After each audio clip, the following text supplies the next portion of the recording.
Cet été, Barcelone a mis sur la table plus de 70 millions d'euros pour un seul joueur, le meilleur milieu défensif de la planète, tout juste sacré meilleur joueur du dernier mondial. Et le plus fou, que ce transfert n'était même pas la priorité de départ du club. Ce que ça révèle sur les ambitions de Hansi Flick va bien au-delà d'un simple mercato. Dans cette vidéo, on va comprendre pourquoi ce Barça, qui a déjà tout gagné en Espagne, continue d'empiler les renforts comme s'il n'avait encore rien prouvé. Et si ce genre d'analyse tactique t'intéresse, abonne-toi, ça nous aide à continuer ce format chaque semaine. Commençons par le noyau qui a permis à cette équipe de dominer l'Espagne sans discussion.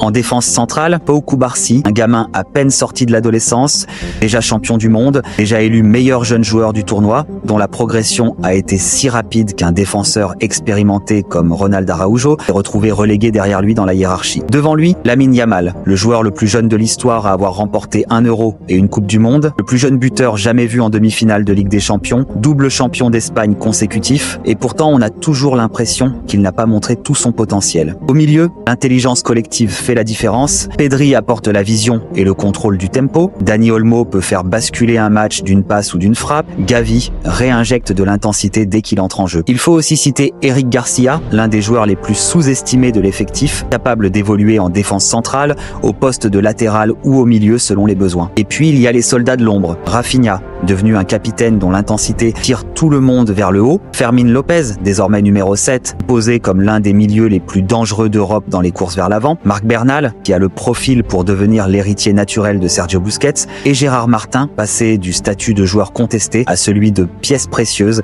dans la structure défensive de Flick. Un effectif déjà champion, déjà complet et pourtant jugé insuffisant à Barcelone. Pour comprendre pourquoi le club a autant investi cet été, il faut revenir sur ce que Flick a déjà accompli depuis son arrivée. Quand il prend les rênes, Barcelone sort de 2 saisons sans le moindre trophée majeur, avec un vestiaire jeune, parfois fragile. Personne n'imagine une razzia immédiate. Pourtant, dès sa première saison, il rafle le championnat, la Coupe du Roi et 2 Supercoupes, avec une attaque qui plante 102 buts en championnat. La saison suivante, nouveau titre, 95 buts marqués, meilleure attaque du pays une fois de plus. Mais ce qui rend cette période vraiment particulière, c'est la manière dont Barcelone aide son rival historique. Lors de la première saison de Flick, les Blaugrana remportent les 4 Clásicos disputés, dont 2 finales, plus une Supercoupe et une Coupe du Roi face au Real. L'année suivante, Madrid croit tenir sa revanche en gagnant un Clasico de championnat, mais l'euphorie madrilène ne dure pas. Barcelone répond aussitôt avec une victoire en finale de Supercoupe puis un succès décisif au Camp Nou qui scelle le titre. Pendant que les Catalans soulèvent encore un trophée,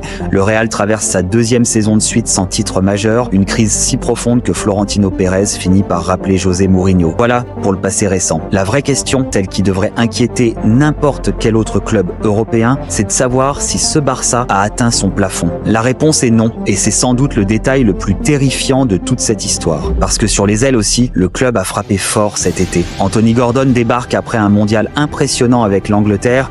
Sa capacité à accélérer dans les espaces, son pressing et son travail défensif donnent enfin à Flick une alternative crédible à Rafinha, sans perdre en intensité collective. À ses côtés, Karim Adeyemi apporte percussion directe et accélération dévastatrice, un profil taillé pour déséquilibrer n'importe quelle défense organisée. Le club a aussi rapatrié un latéral polyvalent, actif offensivement, capable d'apporter le surnombre dans les couloirs comme dans l'axe, presque un milieu de terrain supplémentaire dès que son équipe a le ballon. Et le plus effrayant dans toute cette histoire, ce n'est même pas ce que Barcelone a acheté cet été, c'est ce que le club n'a pas eu besoin d'acheter, ce que la Masia continue encore et toujours de produire. À seulement 16 ans, un certain Brima Touré est déjà tourné les têtes à l'entraînement, sa combinaison de puissance physique et de qualité technique le fait paraître anormalement mature pour son âge. Peu de joueurs formés au club depuis Yamal ont généré un tel niveau d'attente. Il y a aussi ce jeune défenseur polyvalent qu'on compare déjà à Philippe Lam pour son intelligence de jeu, un défenseur central de 21 ans qui possède déjà la puissance et la vitesse nécessaires pour rivaliser au niveau senior.